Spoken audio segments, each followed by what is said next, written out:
Well, welcome back. Glad you guys are here. Thank you, Pastor Leewood, for the last session and kind of setting the scene. I the more that we look into this research, the more that I'm seeing. I don't feel like anybody's really debating it. I think we've all kind of known intuitively, like something's a bit off, and you start putting some numbers to it and some research to it. It's like, oh, yeah, that makes sense. That's what I've been sensing. So thank you for that. What I'm going to do here is try to move us towards some solution. But before I jump into that, I want to play a song for you. I'll listen to K-Love, so you have probably heard this song if you listen to K-Love. It's called Dusty Bibles by Josiah Queen, and I think it captures a lot of what we're trying to say today, or what I'm trying to say today. We're going to play the video here in a second. It's the video. It's like the lyric video, so you can see the lyrics to the song. I didn't play his. He made a music video, but I didn't like that one as much, and I wanted you to see the lyrics. Yeah. So so if you're watching online, you're gonna. We can't produce this on our video, but we'll be right back, and you can just pick up. You can also, I think we'll have the link to the video down in the comments, so you could watch it there. But for all of us here, let's watch this video. I think that captures, like I said, what I'm trying to hit on today. What my pastor's heart is, and that I want, and I preached on it this morning. I know we've got, we live in this world, but I really want us to love Jesus more. And so I'm gonna go over some of the outcomes that I hope we get from today. But I want to share them from my heart. I hope you hear just your pastor who loves you and he's concerned about you. I'm going to try to stick to my notes. I have like a bajillion thoughts about all of this, and so I'm going to try to stick as closely as I can to my notes so we kind of stay on focus here. But I love you, and I know it's a challenge, and part of our heart today was to get the conversation going and kind of say, it's okay, we need to talk about this, and let's be talking about it. Okay, so what are my desired outcomes for today? First, I want everyone, in light of the sermon this morning, in light of what you just heard Pastor Leewood share, I want everyone to seriously reflect on their spiritual health and how devices have impacted their relationship with Jesus. It's a good thing to do every once in a while, just to kind of stop and reflect. And I'm going to be using my Bible here. So get out your dusty Bibles. Get them out, and let's go to Mark chapter 8. I'm going to be looking at different passages to kind of help us navigate through this.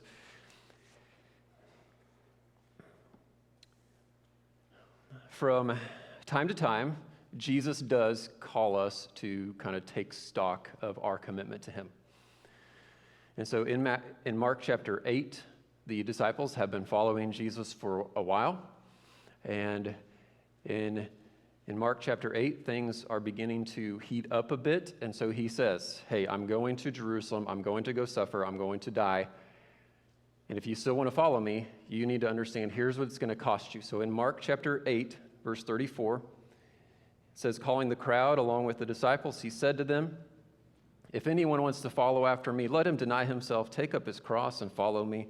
For whoever wants to save his life will lose it, but whoever loses his life for me and the gospel will save it. For what does it benefit someone to gain the whole world and yet lose his life? What can anyone give in exchange for his life? For whoever is ashamed of me and my words in this adulterous and sinful generation, the Son of Man will also be ashamed of him when he comes in the glory of his Father with the holy angels. And what I want you to see in this passage is that from time to time, Jesus does indeed call us to examine our relationship with him, to review it, and to recommit, and to really take stock. Am I really committed to following him? And so that's one of the things I just want us to be thinking about today. What that means is you might need to today Admit that you have a problem. All right, that's one of the reasons why we want to bring these things to your attention, is because you might need to just admit that, like, oh, I just thought it was my cell phone. I just thought it was kind of normal daily life, but maybe that's not the right category. Maybe the right category that I need to think through my device is actually I have a problem, and I need to admit that. And so if you have a problem, I want to encourage you to admit that, talk to somebody about that. I preached on it this morning about your heart and your eyes. If you are choosing who you're going to serve, and so if you need help kind of just recalibrating that, then that's what we're encouraging you to do today, is to seriously reflect on that. I want you to go to Hebrews chapter 4. As Leewood mentioned, your devices can be a real addiction. They can be a real challenge. And so if you're stuck in it, you might also feel shame with that. And so if you're feeling shame, feeling like there's no way out, I also want to say to you, as you're admitting, yeah, okay, I want to change things, there's no reason for you to feel shame. There is grace and there is mercy. God loves you, and he just wants you to love him more than anything else in this world. But here's what Hebrews 4:14 through 16 says. It says this: "Therefore, since we have a great high priest who has passed through the heavens, Jesus, the Son of God, let us hold fast to our confession. For we do not have a high priest who's unable to sympathize with our weaknesses, but one who has been tempted in every way as we are, yet without sin. Therefore, let us approach the throne of grace with boldness, so that we may receive mercy and find grace to help us in the time of need." Two things here. Jesus was tempted in every single way that you were. What we're doing, what these devices are, is just a new version of the lust of the eyes, the lust of the flesh, and the pride of life. He was tempted in all those ways, but yet he was sinless. And now he's your perfect high priest, and you can approach him, and you can find mercy, and you can find help, you can find grace. You don't have to continue living addicted to your devices. You can change. And so I want to make sure that you know that as you're thinking seriously and reflecting upon your spiritual health, you can find grace and forgiveness. I mentioned this morning as well. We've been talking a lot about devices, but there could be something completely different that you're dealing with, and you know that. And so just because we're talking about devices doesn't give you a pass, right? If your addiction is alcohol, that's a problem as well, and it needs to be dealt with. If your addiction is power or anger or, money, fame, power, whatever it is, the same thing applies. You need to admit that it's a problem, repent of your sins, and then find grace and healing and forgiveness. And that's what we're here for, to help one another through those things. But we've tried to identify one thing that we think is just real important today. But again, that doesn't give you a pass if your other closet sin is something different. Right? So that's the first thing I want us just to do today, is just to seriously reflect on your spiritual health and how your devices have probably impacted them in probably a negative way. And if that's true, then let's change. And you can. That's the first thing. Number two, what am I hoping for today? I've been praying for an increased trust within our families.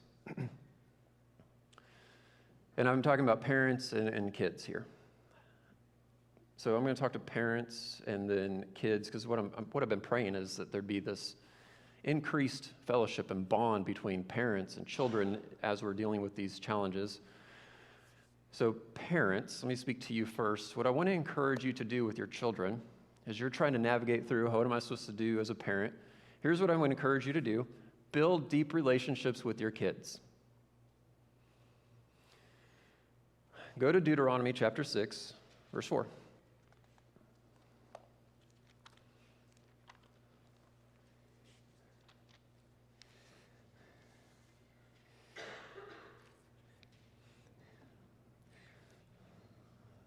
The Bible says this: "Listen, Israel, the Lord our God, the Lord is one. Love the Lord your God with all your heart, with all your soul, with all your strength. These words that I'm giving to you today are to be in your heart. Repeat them to your children. Talk about them when you sit in your house and when you walk along the road, when you lie down and when you get up. Bind them as a sign on your hand and let them be a symbol on your forehead. Write them on the doorpost of your house and on the city gates. What we see in this passage is that parents have a God-given responsibility to disciple their children. It's the parents who are supposed to be teaching their children the ways of the Lord. And it says, repeat them to your children. And so I want to encourage you, parents, to teach your children the ways of the Lord. And I want to encourage you that God has designed your child's heart. Let me just remind you of this. God has designed your child's heart to be in a relationship with you and with God. And in this parent-child relationship, you're the leader. And so you've got to lead them into this close relationship. And so, yes, it's going to mean, hey, guys, let's turn off those devices, not just because, like I said this morning, it's not just like, no, don't look at TV, don't want that, let's turn off the devices. I'm saying, hey, re-engage with your child in new and fresh ways and do things with them. And somebody's going to have to lead them, and if you're waiting for your child to lead you into that, that's not their role. Your role is to say, hey, let's turn that off and let's do this together. Let's be in relationship. Let's play games. Let's go outside. Let's be together. I want to talk to you face to face. The only way they're going to do that is if you, the parent, lead them, which is your role. So I just want to re-encourage you in that. Kids, what I want to say to you today is to trust your parents. Trust your parents. Trust that they love you. Trust that they have your best in mind. Go to Ephesians chapter 6.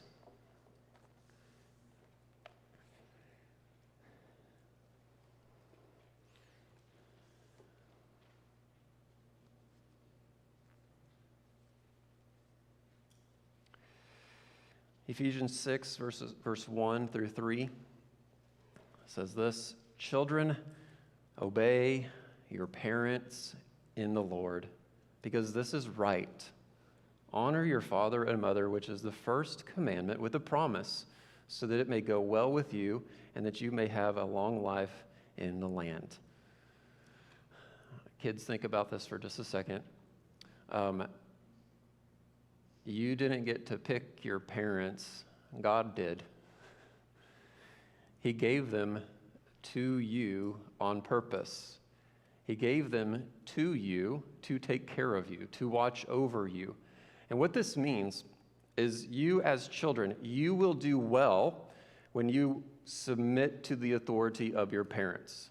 That is how God is watching over you and taking care of you, when you willingly submit to their authority. It is better for you. That's how you will flourish. You want to have a great life, kids. I know you want to find yourself and be yourself. You do that the best way when you do it God's way. When you submit to God by submitting to your parents and loving them and doing what they say and obeying them. So that means if parents say, hey, you need to wait until you're 16 before you get a phone, you need to wait till you're 18 before you're on social media, your impulse, I know, will be to say, I don't like that. But what the scriptures say is, you will flourish when you submit to your parents. And so what I'm hoping today, one of the outcomes of today, is that you feel more empowered, parents, to parent your children. I got this advice when I was a college pastor, but I think it applies to parents as well. I was a college pastor, and I was talking to a friend, and he was, I was telling him, like, I'm trying to get these students to read their Bible and to pray, and they keep telling me they don't have time. And this was like, I was a college pastor whenever the iPhone came out. I remember the day when the first kid brought it to our Thursday night gathering, and I was like, what is that? And no, you can't have it here. I remember it. And so, I'm like trying to counsel students, like, how do you, they want to read, they say they want to pray, but they're like, I don't have time. I'm like, Okay, well, all the things I used to say, they just think I'm crazy. And so I was talking to a friend about it, and he said, Anthony, do not let them convince you that you're the crazy one. So parents, let me encourage you. Your kids are going to try to convince you you're the crazy one. You're not. You are God's ambassadors to lead your children to Christ. And so do that job and do it well. Do it with joy. And children, your best, because this is how God has designed you, the path to a flourishing life, to full identity and full relationship is by listening to your parents, leaning into them.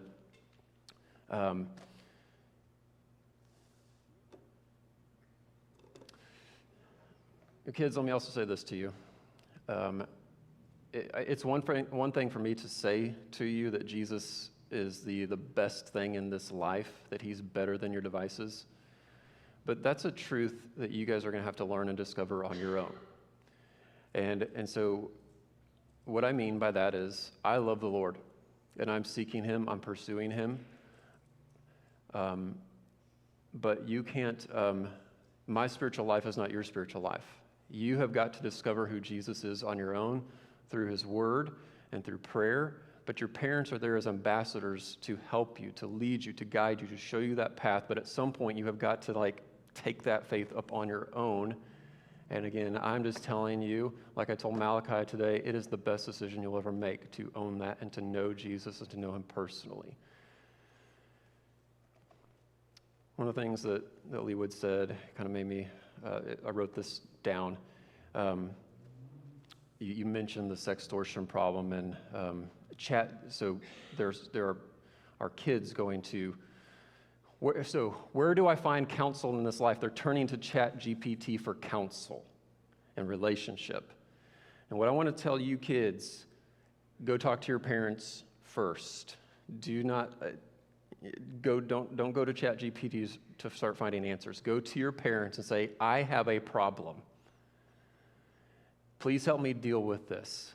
Because what you're going to find in your parents is, they might say, yeah, that was a bad decision, but we love you.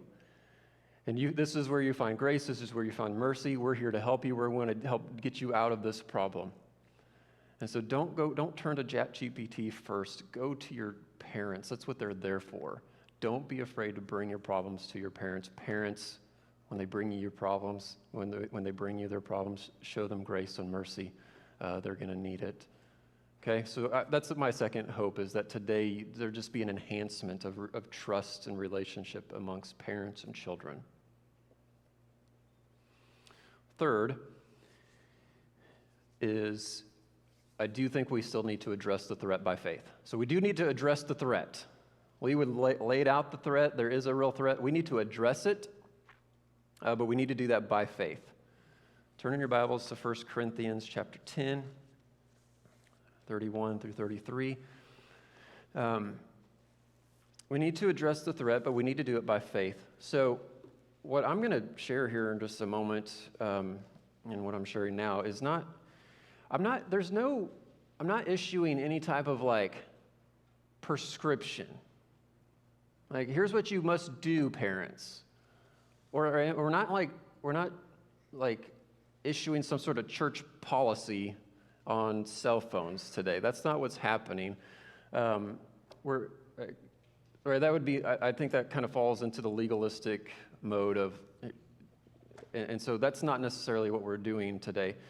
I think that what you parents decide to do with your children and with the decisions you make about the cell phones in the house are a decision that you need to make in faith with the Lord.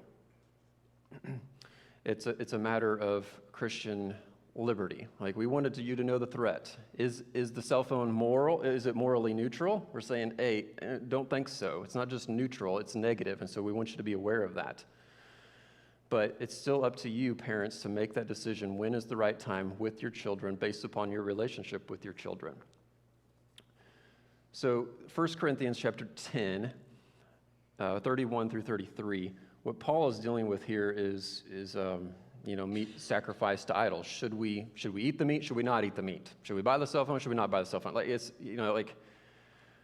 what's the right answer here? And he says, basically, this is a matter of Christian liberty, and you need to do how the Lord leads you. That's how you need to do that. But he says, verse 31, so he says, so whether you eat or drink or whatever you do everything to the glory of God. Give no offense to Jews or Greeks or to the church of God, just as I also try to please everyone in everything, not seeking my own benefit, but the benefit of many, so that they may be saved. Imitate me as I imitate Christ. And so whatever you do, whatever you decide to do, parents, do it to the glory of God, do it in faith. Please hear me.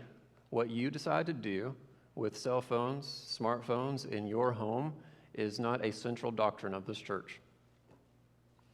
A central doctrine of this church is something like the Trinity, and justification by faith, that Jesus is fully God, fully man. Like, those are central doctrines of this church. Now, what you decide to do with a cell phone, there's going to be some disagreement, or there's going to be differences. There's going to be some diversity in that. But what a church is, and I kind of mentioned this morning, there's going to be diversity within our unity. Right? This is not something that should divide a church. We will have a diversity of options. Parents, because of how they know their children best, will decide different things at different times. But we will be unified, and there's going to be some diversity, but there's still a unity within that diversity. Does that make sense?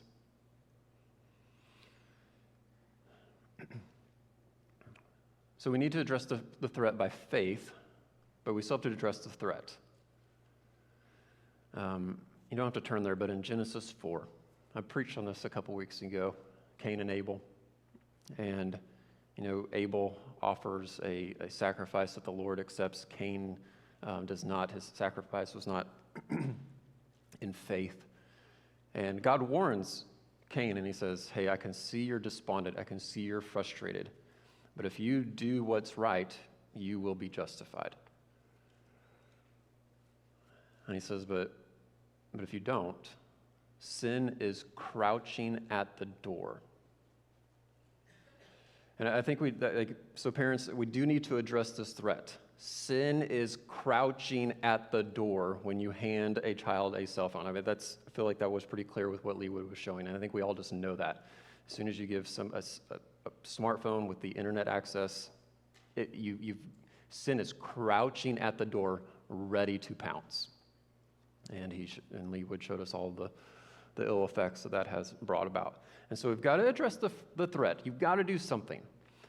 You can't be a passive parent in this. You got to be an active parent, but you got to do that in faith.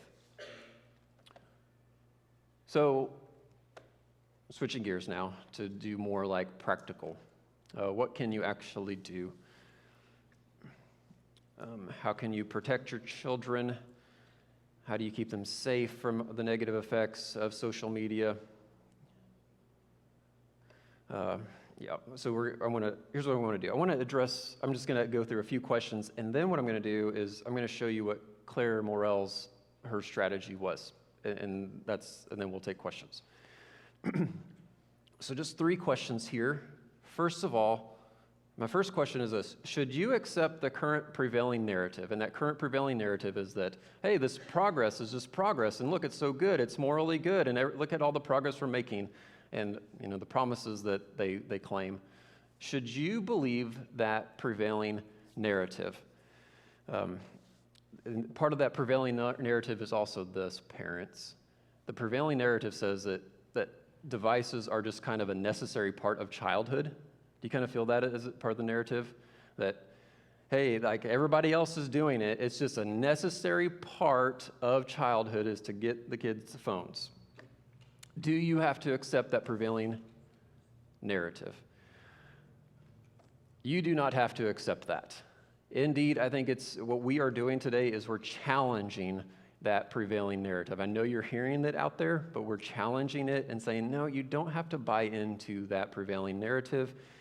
You should question it, and that's why we're having today.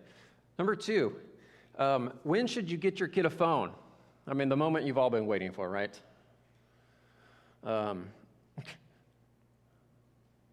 Here's what I came up with. When you, the parent, by faith, in your relationship with God and your relationship with your parents, say it's time. Or with your children, say it's time. Again, do not let those children convince you that you're the crazy one. You're not. And it is okay for you to say, no, not at this time. We will talk about that in due course. And so it is when you decide as a parent. It is when you feel led by faith that it's appropriate to take that step. But you're still asking the question, I know you, because I would still be asking the question too. But yeah, when should you get them the phone? So if you need some sort of number reference, here you go, 16. That was when I got my first phone. You know what it was? It was a bag phone. You know what a bag phone is? You had to carry it around in a suitcase.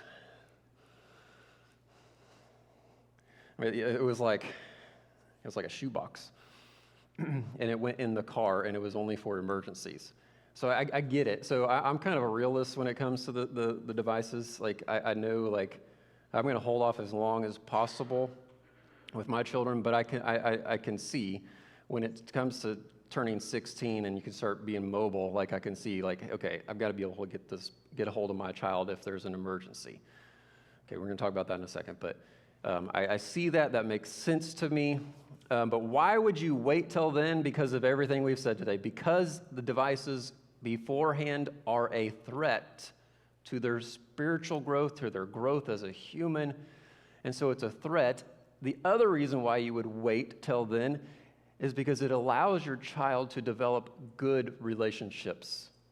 Gives them a long on-ramp to develop really good relationships the old-fashioned way, face-to-face. And it allows you a long time to get to know them as children face-to-face and as their parents face-to-face before you start introducing the phones.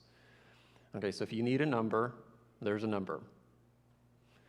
All right, when should you allow your child on social media?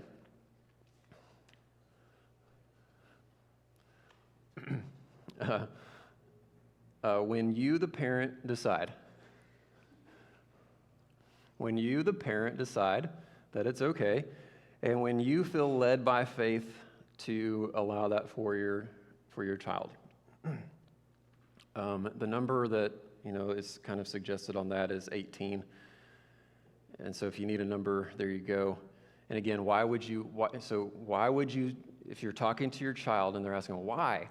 Number one, because of the harm that it can cause you before that. Number two, because I want you to learn how to develop really good relationships, and I want to develop a really good relationship with you. That's why we're waiting and waiting and waiting. I'm 2 years clean on Facebook. I'm done with it, guys. Unless something radically changes with how it operates, I'm done with it. Yeah, it was about 2 years ago. I was like, it was probably a year and a half, somewhere around there. But I stopped, and I was like, and it was hard at first, but I was like, now if I see it, I'm just gonna like, what am I don't even want to see what's on there. When it turned, because I got on whenever it was just college students, and we were just connected. It was fun. And then the algorithm started taking over, and it just starts feeding you junk after junk after junk. And so I'm done unless they radically change it. It's been a couple of years since I've been on Facebook. So if you were to ask me, when should you get social media, I'd just say never. Like, your life will be just completely fine without it. Let's not do that. Let's have actual relationships. I had a great time this afternoon having fellowship and lunch at our house. Like, let's just do that instead of the social media thing. I think it's actually better. Leewood and I were talking about this the other day. One of the questions that has posed for us as pastors is, should the church continue to use social media? Like, should we continue to advertise on Facebook or Instagram if we're saying, hey, those things inherently they're not even neutral, they're actually really bad? Should we continue to advertise that way? And so, like, we're having that conversation. We haven't made any decision, but we're having that conversation, just weighing, like, is that, like, do I want to encourage you to go there? So we're having to think through this. So I want you to see how this is affecting, even we're praying about, Lord, what do you want us to do with that? Okay. Here's what I want to do now. I want to give you Claire Morell's, I have her book, it's down there, you can look at it afterwards. Claire Morell wrote a book about, it's called the Tech Exit. So her book, I think, is the good complement to The Anxious Generation, Jonathan Haidt's book. Her book is more of like, hey, parents, here's what you can do, like real practically if you want to do something in your home. And so I would encourage you to read it. I think it's a good, helpful guide. I am going to steal some material from her. She has a helpful acronym in there to kind of like, here's what to do. After she talks about fasting, kind of disconnecting from the devices, her acronym then is to feast. So I'm going to go through the FEAST part of it. So here's what she recommends if you're looking for advice on what to do, parents in your home. I think she has some good ideas here. And I think I've got these on the screen. Okay. Number one, and the feast strategy here is to find other families who share similar values. Find other families who share similar values. That's part of the reason why we wanted to have this conversation, is just to say, hey, we all think we know that there's an issue. Let's talk about it, and let's start the conversation.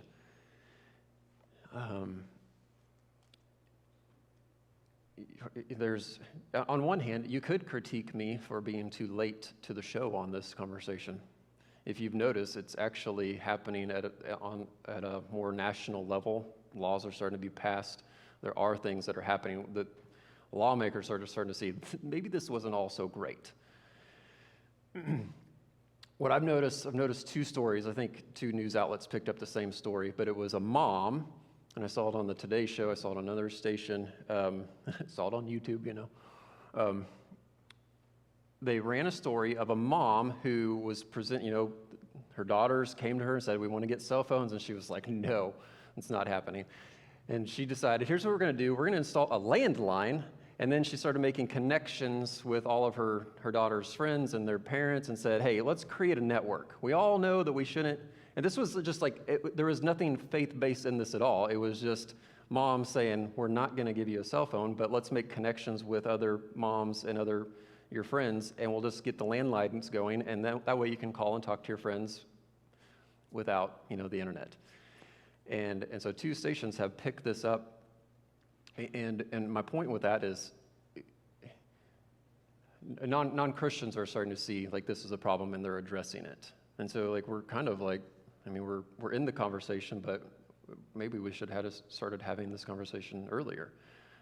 That you're probably going to start seeing more and more, even in the news, probably seeing laws passed. Our school said no cell phones in the school anymore, which I think is a glorious thing. So find other families who have similar values, but we're a church, and so rely on each other. So we're all trying to navigate through this as parents. I think it's okay to say, hey, parent, you talk to your friends and say, hey, here's what we're doing. Here's the challenges we're running into. What do you do here? And to have those conversations about what to, deciding ideas and strategies. So find other families who share similar values. Number two, explain, educate, and exemplify. Explain, educate, and exemplify. What this means is explain your reasons to your kids. So tell them, yep, no cell phone till 16. Why? Here's why. First, we want to love you, we want to get to know you, and we want to do that without any distractions. That's the first reason. Number two is because there are more harms than good that come from it. And so those are our reasons. And it's okay for you to make those cases and to say that to your child, but explain it to them. Educate your kids on the harms. And that's part of why we did the first session today, is we want you to be aware that it's not morally neutral. There are a lot of harms, but let your kids know, yeah, this is why we haven't let you have a phone yet or a smartphone yet, because there are more harms than good that come from it. Life is stressful enough. Why add to it? Exemplify, educate, and then explain, educate, and then exemplify. That exemplify is the hard one for me. You know what that means? That means I have to I've got to set the tone at home. I've got to be a role model for it. And like, that's where the Lord has really been convicting me. It's like, oh, I've always got my phone on me. And when I get bored at home, I'm pulling it out, I'm looking, I'm like, and then I'm giving this talk. So like, I've got to exemplify and actually do this and model. I want to know you. I want to love you, my children, and then I don't want to try to develop relationships through the phone. So you got to exemplify that. Here are a couple of things we're trying to do at our home, or other ideas. So here's one thing that we do at our home. So we are getting to the stage where friends of our boys, they have phones. Some of them do. And so if they bring them to the house, like, okay, well, that's fine. But if you have a smartphone, if you have a phone, it stays in the kitchen. Like, it'll be right here. You guys can play downstairs. That's absolutely fine. But you cannot bring the phone down into your room and shut the door. And if you have a tablet, no, you can't bring that down into your room. You can't even bring it downstairs. But it'll be right here. It's right here in the kitchen in a common space. If you need to make a phone call, if you want to come play it upstairs, whatever. But no, you cannot take it downstairs into your room in a kind of an unmonitored way. And so that's one thing we've implemented recently. Some people have like a common charging station, like, hey, you get home, the phones go here. Instead of just carrying them around everywhere, they just kind of sit here in one location. Kind of how they used to do. You had the phone on the 6-foot cord, and like it just sat in one spot though. Like, you just leave it there and you don't answer, you don't look at it unless somebody calls. So that's another idea. No cell phones in the bedroom. Some people have done that. I don't think that's a bad idea to say, hey, even as parents, like, if you're going to exemplify this, like, hey, we're just going to keep the phones out in the kitchen, in this common area, in this charging station. We have not done that yet because I still use my phone as an alarm. But the more that we talk about this, it's just like, well, maybe I need to go back to an old-fashioned alarm. But I just haven't done it yet. But those are other ideas, just to kind of keep the devices kind of away from things, away from your eyes. So explain, educate, exemplify. Number 3, adopt alternatives. Adopt alternatives. Adopt other forms of communication other than smartphones. You know what the alternative to a smartphone is? A dumb phone.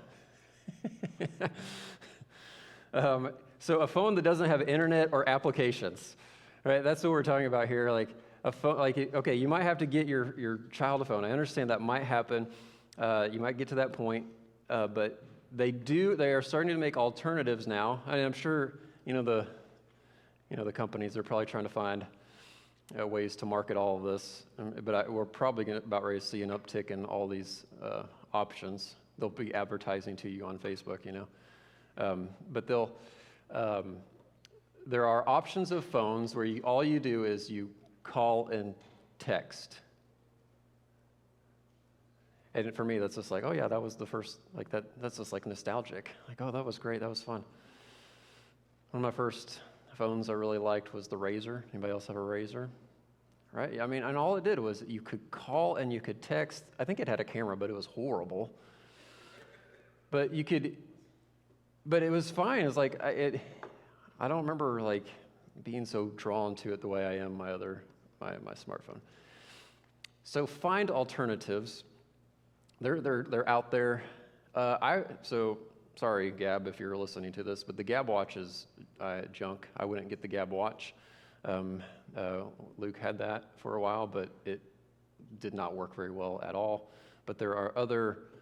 They make a phone. There's other phone companies out there where you can get a phone for your child that it calls people and it texts people, and that's it. So there are options out there like that I think would be better than a smartphone. But even that, like I said, talk amongst yourselves about good options there. And like I said, my 2 cents is don't get the Gab watch. It wasn't worth it. Number 4, set up digital accountability and family screen rules. I already kind of mentioned this one. I could see myself and we kind of said this when we did the Gab Watch. This is a rule I think I will have with any cell phone until my children move out of the house. Or if I'm paying for the phone, then what I'm saying is, this is my phone. I'm letting you borrow it, and I reserve full right to be able to look at anything anytime. And so just know that this is my phone, and I will look at it if I want to look at it. So set up accountability. If you're doing the social media thing, I would lean heavily into developing really deep relationships with your children, and talking to them about it. And like I said, setting up family screen rules. We already looked at some options there. Number 5, last part of the FEAST acronym, trade screens for real life responsibilities and pursuits. I think this is the most exciting thing of all of this. I think somewhere along the way, what I got stuck in is actually being a family. It's like so easy to get pulled into the entertainment and the devices and all that they have to offer. But let's trade all that in for actual relationships and responsibilities in the house. So invest in your family relationships, give your children responsibilities. Let me just remind you, family is part of God's creation order. It is just an inherent good for you to be a family, to be husband and wife, to be parents of children, for children to obey their parents and to do things together, and to work around the house together, and to go outside and to look at the sky and to do things together and to talk and have conversations. Don't forget to have dinner together. Just do some of those things that we used to do. Do that, turn all of those things up, get to know your children, love them, talk to them, and then I think you'll be better prepared for when it comes time to make the decision on the cell phone. I'm going to add number 6 here, and all this is a reiteration of Sunday, of what I preached on this morning. Replace devices with spiritual disciplines. Replace your devices with spiritual disciplines. What I said this morning was just enhance or embrace God's word, and then pursue silence and solitude. There's so much more that could be said there, but I preached that sermon this morning.